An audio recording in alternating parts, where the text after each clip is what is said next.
Welcome back. Ed O'Keefe mentioned a moment ago that President Trump is getting ready to leave the White House for a weekend in Florida. He's on the South Lawn right now preparing to board Marine One, but also talking to reporters. Depending on how long that takes and how many questions he takes and what he says, we may turn some of that sound around for you to hear the president's retrospective on this very historic day and a very tense meeting with Ukrainian President Zelenskyy in the Oval Office. Part of that Oval Office meeting was to be, if things had gone normally, and they most certainly did not, a prelude to a signing ceremony, where Zelenskyy and President Trump were to sign an agreement that would have granted the United States some degree of access to Ukraine's rare minerals in exchange for continued support and implied security guarantees. Instead, that deal is now completely up in the air, and Zelenskyy has left the White House. Here's how today's meeting ended. But once we sign that deal, you're in a much better position. But you're not acting at all thankful. And that's not a nice thing. I'll be honest, that's not a nice thing.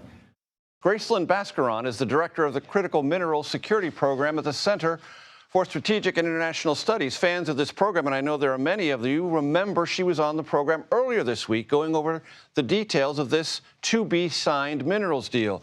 Gracelin, it's not signed. It's in a state of, I don't know, panicked insecurity. What do you make of today's events? I was on live TV when it happened. It caught me on surprise, too, to be honest, because, we had gotten to a point where we were actually at a draft agreement. It was in writing. So in a way, today felt like it was a day for formalities and signature, but that's obviously not what we got. And would that deal have been good for Ukraine, good for the United States, and the beginning of a redefinition of this relationship?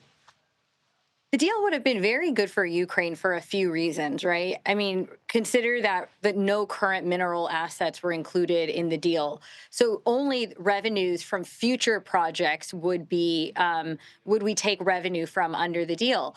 What that means in the lead up to the time that those projects are developed is that energy infrastructure, transportation infrastructure would be rebuilt, a lot of which was damaged during the war. We would start to see that geological mapping so that we could eventually develop those assets. And we would see some sort of kind of security in place that comes with economic cooperation. So there are near-term benefits for Ukraine that are being bypassed by not signing. Is this something that can be repaired from your vantage point or based on what you've heard subsequently to this blow up in the Oval Office? I don't think it's over. I think both sides need to sit and think about it. I think certainly President Zelenskyy, he demonstrated an understanding, awareness, and acknowledge that without U.S. support, kind of standing in the region next to Russia would be quite difficult. So ultimately, there's going to have to be some sort of agreement to enter that next phase. And I think President Zelenskyy needs to think about what he's willing to compromise to get to that point. We don't know who's at fault here, but we do know senior officials within the Trump administration are describing Zelensky's attitude as intemperate and that they were surprised by his request for more guarantees or getting in the way of signing this agreement. That's the Trump administration's current assessment. Does this leave Zelenskyy with very many options, considering how offended, it appears, the Trump administration feels about what happened today?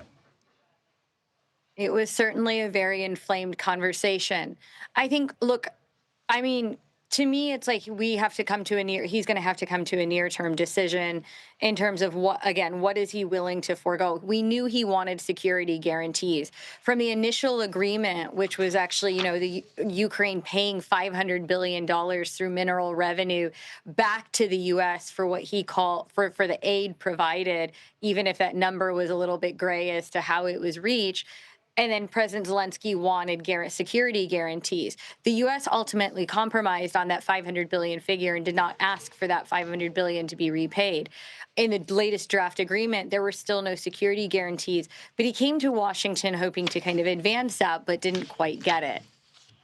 Gracelin Baskaran, as always, thank you.